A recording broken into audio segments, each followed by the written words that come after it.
بسم اللہ الرحمن الرحیم۔ پہلے بہکے لے لیتے ہیں کہ ایک تو انہوں نے مروجہ ایصال ثواب کا طریقہ دیکھا، یعنی ایصال ثواب کے لیے پڑھے جانے والے قرآن کا طریقہ۔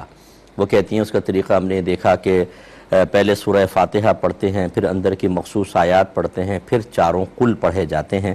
لیکن میرا بچہ اور سورہ اخلاص کو 3 بار پڑھتے ہیں۔ میرا بچہ جن قاری صاحب سے پڑھتا ہے انہوں نے بتایا کہ وہ قاری صاحب ایسے کرتے ہیں کہ پہلے چاروں قل پڑھ لیتے ہیں، بعد میں سورہ فاتحہ پڑھتے ہیں۔ کیا حکم شرع ہوگا؟ بہن نے اپنے رائے ظاہر کرنے کی کوشش کی تھی تو میں نے روک دیا کہ وہ غیر ضروری تھی۔ میں جواب عرض کر دیتا ہوں۔ دیکھیں، ایصال ثواب کے لیے قرآن پاک پڑھنے کے سلسلے میں شریعت نے کوئی مخصوص طریقہ نہیں بتایا۔ یہ جو ہمارے اہل سنت میں ایک طریقہ رائج ہے، جیسے بہن نے ارشاد فرمایا کہ قل یا ایھا الکافرون سے شروع کرتے ہیں، پھر اس سورہ اخلاص کو 3 مرتبہ، پھر پیچھے آتے ہیں الحمد شریف پھر پڑھتے ہیں، پھر اس کے بعد مخصوص آیات ادھر سے لے کر اور وہ کرتے ہیں۔ یہ ایسی ہمارے اندر بعض اوقات پابندیاں کی جاتی ہیں کہ ہماری آنے والی نسلیں سمجھتی ہیں کہ ایصال ثواب کرنا ہو تو اس مخصوص طرز سے جب تک نہیں پڑھیں گے غالباً قرآن کا ثواب پہنچے گا نہیں، یا یہ طرز اختیار کرنا لازم ہے۔ بالکل کوئی لازم نہیں ہے۔ جو آپ نے پہلے بتایا وہ بھی اپنی جگہ بالکل درست، جو قاری صاحب کر رہے ہیں بالکل درست۔ میں آپ سب سے گزارش کروں گا کہ سب سے پہلے آپ کے گھر میں جتنے یہ طریقے رائج ہیں نا ایصال ثواب کے، نیاز کرنے کے اور دیگر نظریات، انہیں کسی مفتی صاحب سے چیک کروا لیں، اس اعتبار سے کہ کون سے کرنا فرض یا واجب ہیں اور کون سے صرف مستحب ہیں۔ پھر مستحب میں جو طریقہ آپ اختیار کر رہے ہیں کیا اس طریقے کو اختیار کرنا لازم ہے، یا کریں یا نہ کریں دوسرے طریقے بھی اختیار کر سکتے ہیں۔ ہم اصل دین کو کبھی نہیں سیکھتے، اپنے گھر میں جو موجودہ طریق چل رہے ہیں یا اطراف میں ہم سمجھتے ہیں یہ اصل شریعت ہے اور اس کو فالو کرنا لازم ہے، اور نہیں کریں گے تو نقصان ہوگا۔ اور اس میں جاہل اپنا کردار بڑا ادا کرتے ہیں معذرت کے ساتھ، کہ ان کو چونکہ پروٹوکول مل رہا ہوتا ہے، وہ مرکز نگاہ بن رہے ہوتے ہیں، علم سیکھا نہیں ہوتا، ہینگ لگے نہ پھٹکڑی، رنگ بھی چوکھا آئے، تو غلط چیز کو رائج کرنے کے لیے سخت، ارے تمہیں نہیں پتہ یہ طریقہ رائج ہے، ایسا کرنا چاہیے۔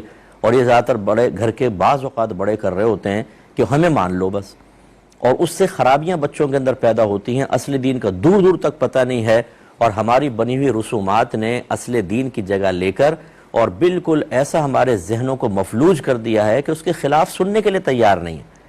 اس لیے آسان سا طریقہ الحمد شریف پڑھیں، آیت الکرسی پڑھیں، 3 مرتبہ سورہ اخلاص پڑھ لیں، یا آخر میں چاروں قل پڑھ کے ایصال ثواب کریں، کچھ مسئلہ نہیں ہے۔ آپ صرف 3 مرتبہ سورہ اخلاص پڑھ کے ایصال ثواب کریں، کوئی مسئلہ نہیں ہے۔ صرف الحمد شریف پڑھیں، ایصال ثواب کریں، کوئی مسئلہ نہیں ہے۔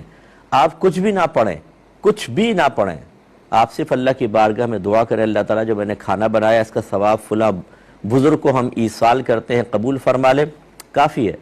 پڑھنا اچھا ہے، میں منع نہیں کر رہا ہوں، لیکن میں سمجھا رہا ہوں کہ کوئی فرض یا واجب کو یہ پڑھنا، پڑھیں گے تو بہتر ہے، اور اس میں کوئی بھی ترتیب آپ اختیار کر سکتے ہیں۔ اس کے علاوہ اگر میری یہ بات سن کر آپ کسی کو سنائیں اور وہ کوئی بات کہے، اس سے کہیں قرآن و حدیث سے دلیل لے کر آؤں، ختم بات۔